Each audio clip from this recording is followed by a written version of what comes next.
Og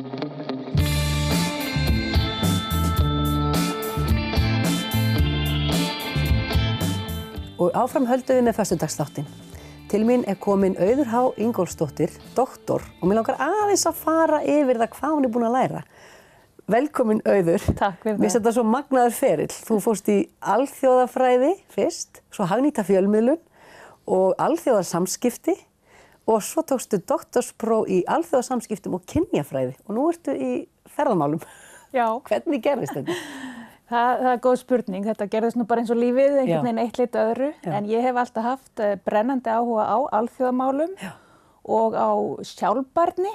Og svona, það sem kemur ekki fram í þessum ferli að í gegnum allt þetta nám hefur alltaf umhverfismál verið í forgrunni.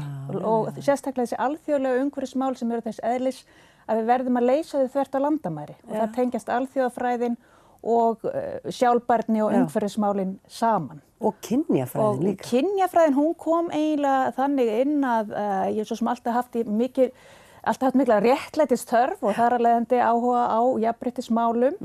Og svo eiginlega svona óvart þá lenti ég í starfi jafnréttisfulltrúa á Balkanskaga í 1 ár. Já. Og þá fór ég aðeins meira að setja mig inn í svona faglega séð jafnréttismálin. Og svo ákvað ég að fara í doktorsnám. Og ég segi það stundum að ég eiginlega bara tók allt það sem ég verið að gera og setti það í pott og hrærði. Vel gert. Og út úr því kom doktorsritgerð sem var einhver blanda af alþjóðastjórnmálum, af sjálfbærni og loftslagsbreytingum og feminisma. Áhugavert. Þannig að þetta bara, en það einhver rauður þráður þarna, en hann svona falinn innan þessa ferðalags. Við ætlum einmitt að ræða þessa sjálfbærni aðeins og þá í ferðamálum. Já. Ég tengi alltaf sjálfbærni við að flokka ruslið og jafnvel að koma sér upp sólarsellum og eitthvað því líkt. En sjálfbærni svo miklu víðara.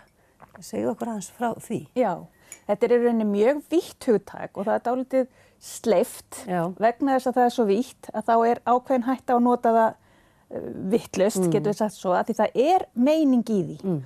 Og að einhverju leyti þá verður þetta hugtak sjálfbær þróun til sem andsvar við því að við erum á rangri leið með þeirri efnahagsþróun sem að heimurinn hefur verið þeirri átt, þessi svona hömluleysi vöxtur. Við getum ekki bara endalaust vaxið og vaxið, tekið af náttúrunni og sumir taka miklu meira, það ójöfnuður. Mikil fátækt í stórum hluta heiminum á meðan við í vestræna heimi notum meira og meira og meira. Þannig en að samanskapi þá getum við ekki heldur hætt að hugsa efnahagskerfið. Við þurfum að láta það ganga. Þannig að sjálfbær þróun, þetta hugtak sem verður til, þetta svona, við þurfum að fara aðra leið. Við getum ekki valið annarkvort umhverfismál eða efnahagsmál eða samfélagsmál. Við þurfum að huga þessu öllu, en við þurfum að sjá hvernig það tengist saman og horfa heildstætt á málin. Akkurat. Þannig að þetta einu hugmyndafræði sem á svolítið að koma í staðinn fyrir gömlu línulegu hugsunum hvernig efnahagsþróun á sér stað. Að við hugsum meira í hringrásarviðhorfum og það þýðir að við þurfum að flétta saman efnahagsþróunina, umhverfismálin, að taka ekki of mikið frá náttúrunni, að setja ekki of mikið af mengandi efnum út hérna og samfélagsmálin. Og þar koma inn jafnrétti og jöfnuður og að varðveita menningu, menningararfinn. Þetta alveg nýr hugsunarháttur bara. Við þurfum að endurforrita kannski hvernig við höfum hugsað. Já, við þurfum að gera það. Og að því að þú ert að tala ferðamál núna, við erum að tala ferðaþjónustuna og sjálfbærni í henni. Já. Að því að á einum tímapunkti hugsaði ég getum við yfirleitt verið að standa í ferðamennsku ef að loftslagsmálin eru svona skelfileg, verðum við ekki bara hætt að fljúga, hvernig getum við verið sjálfbær í þessu? Já, og ferðaþjónustan eins og margt annað, eins og fiskveiðar, eins og að framleiða orku og þess háttar. Allt sem við gerum, mennirnir, það hefur einhver fótspor einhvers staðar, annars bara getum við ekki verið til. Og við þurfum við erum svona sammála við viljum vera til. Það er alveg sammála. En þá þetta bara svolítið spurning að vanda sig. Ferðaþjónustan getur haft alls konar jákvæð áhrif með tilliti til sjálfbæra þróunar, hún getur líka haft alls konar neikvæð áhrif. Og með því að vera meðvitaður að við ætlum að gera þetta á sem sjálfbærastan hátt sem mögulegt. Vegna þess að sjálfbær þróun, þetta ekki endastu. Þetta síkvikt ferli, þetta ákveðin svona lífssýn og við ætlum að reyna að stefna í þá átt, vitandi það að við munum misstíga okkur á leiðinni. Þannig að getum við lágmarka neikvæð áhrifin og hámarka þau jákvæðu. Og ef við tökum einhver konkrétt dæmi. Við getum bara tekið sem dæmi að því nefndi flugið, Já. sem mjög stór vandi vegna þess að þetta einn mest sá þáttur sem að vaxa hvað hraðast varðandi losun gróðurhúsalofttegunda og það tengist loftslagsmálunum, við erum að fljúga bæði oftar og lengra, við erum að fá ferðamenn hingað frá Asíu og alls konar svoleiðis og svo erum við sjálfa að ferðast líka. Og það er mjög mikið losun gróðurhúsalofttegunda þegar við erum að fljúga, en við getum, í fyrsta lagi þá er hægt að kolefnisjafna flugin sín, það er ekki auðvitað jafn gott eins og að sleppa þeim, en það er samt viðleitni. Og það er ekki bara það að planta trjám, þú ert með einhverja fleiri Já, lausnir. ég til dæmis sjálf hef notað sjóð sem er í Þýskalandi sem heitir Atmosfér, það er hægt að finna það á netinu, atmosfér.de, eitthvað svoleiðis.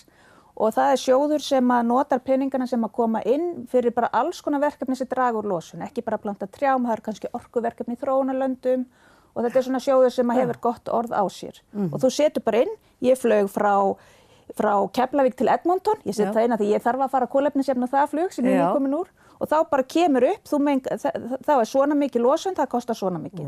Og það kostar auðvitað en það er kannski bara svona svolítið eins og bæta við ferðartösku. Þetta er ekki einhver svona óyfirstíganlegur kostnaður, allavega síðast þegar ég á því, það rokkar aðeins verðið. Þannig að það er ein leið. Þannig að þetta er hægt að gera. Þetta þyrfti að vera meira áberandi og meira sýnilegt. Maður ekki þurfa að grafa upp eftir þessum upplýsingum. Nákvæmlega. Og ég hef alltaf af hverju er ekki flugfélagið með hnapp? Sem sé bara, hér get ég kolefnisjafnað. Akkúrat. Bara valkvætt, alveg eins og ég ætla að panta máltíð eða kaupa tryggingu. Þetta eru bara skilaboð til flugfélagana. Bætið þessum hnapp við. Kolefnisjöfnunar hnapp. Takk fyrir. Ég veit bara þegar ég loksins búin að bóka flugfarið, þá er ég orðin uppgefin, sko, þarf að hvíla mig, sko, og svo gleymi ég þessu kannski. Þannig að það var alveg frábært. Ætti að vera inn í ferlinn. En svo er annað sem við getum líka gert, að það er sko að vera kannski ekki að flýta okkur svona mikið. Fyrir mig er ferðalag mjög mikilvæg, þessi ástríða fyrir alþjóðamálum. En ég er svona reyna, kannski get ég farið í færri ferðir og verið bara aðeins lengur, aðeins hægt á mér. Jafnvel hefur mér tekist varðandi vinnuna líka. Maður var alltaf að fara á einhverja 2 daga ráðstefnur og þú veist, þetta var ekki einu sinni gaman. Maður bara ferðast í 14 tíma og svo maður í 2 daga og svo kemur maður tilbaka. Búin á því. Kannski er hægt að fara lengri ferðir, hægja aðeins á sér, njóta. Og svo er þetta að ferðast innanlands. Svo er það. Þá er maður ekki að fljúga, þá maður sé að keyra. Þannig að ég held að við séum kannski ekki alveg tilbúin í að bara hætta að ferðast. Nei, það er kannski óraunhæft bara að leggja niður flug. Já, og líka það er bara þar stór hluti af lífinu í dag. En það er hægt að hugsa, það þarf ekki að vera svarthvít. Nei. Og svo er sjálfbærni hugtakið jafnvel víðar ef við hættum að hugsa bara um náttúruvernd. Þú varst að tala um félagslegt líka. Já, og þannig að sko ef við hugsaum þetta út frá ferðaþjónustunni og ég sem sagt að því ég verð með fyrirlestur núna helgina þar sem að ég er svolítið að ramma þetta inn í svokölluð heimsmarkmið Sameinuðu þjóðanna og þau eru svo frábær vegna þess að þau gefa okkur svona leiðarljós hvað felst í þessari sjálfbæru þróun og þar eru hlutir eins og kynjajafnrétti, eins og loftslagsmál en líka bara jöfnuður menningar, vernda menningararf, það gegnir ferðaþjónustan auðvitað mjög mikilvægu hlutverki, skapa störf, svona alls konar byggðaþróunar pælingar geta fallið mjög vel inn í sjálfbæra þróun af því það snýst það er til dæmis að dreifa álaginu um landið, það fer saman við byggðaþróun. Dreifa ferðamönnunum, Já, og ef við erum bara í efnahagshlutanum varðandi ferðamennskuna, þá heyrir maður oft við þurfum að stækka fyrirtækin, við þurfum að sameina, þetta er svo óhagkvæmt að vera með svona lítil fyrirtæki. Ef þú hugsar það í samhengi við sjálfbæra þróun, þá er það ekkert endilega slæmt, að þetta snýst ekki bara að vera með rosalega mikinn hagnað, það er kannski bara einhvers virði að vera með lítil fyrirtæki sem skapa störf fyrir þá einstaklinga sem tengjast í. Þeir eru kannski ekkert með brjálæðislegan gróða en þeir fá kannski einhverja lífsfyllingu í staðinn og er að gera alls konar spennandi hluti sem að dreifast á landið. Af því að það væri leiðilegt ef þetta væri allt einhver massatúrismi eða væri ekkert lítið og krútlegt hér og þar. Bara miklu minna spennandi. Og finnur það bara sjálfur. Út frá sjálfbærni pælingunum, þá er það að bara öll fyrirtæki tilheyri Icelandair Group til dæmis, ekki sérstaklega spennandi framtíða sín. Nei. Þannig að fyrirtæki, einstaklingar, allir geta lagt sitt að mörkum. Það er svo margt eftir að spjalla við í spennandi Auður en tíminn er hlaupinn frá okkur. En þú ert með erindi helgina, segiru? Já. Eru allir velkomnir á það? Allir velkomnir. Þetta er bara hugsað til að skapa samræði við samfélagið. Það er semst Vísindafélagið og við á Rannsóknarmiðstöð ferðamála sem stöndum fyrir þessu og Vísindafélagið er með þessa fyrirlestraröð landið, mismunandi málefni. til þess í rauninni að lyfta upp hvað rannsóknir skipta miklu máli bara fyrir svona daglegar áskoranir. Akkúrat. Takk kærlega fyrir komuna. Takk fyrir.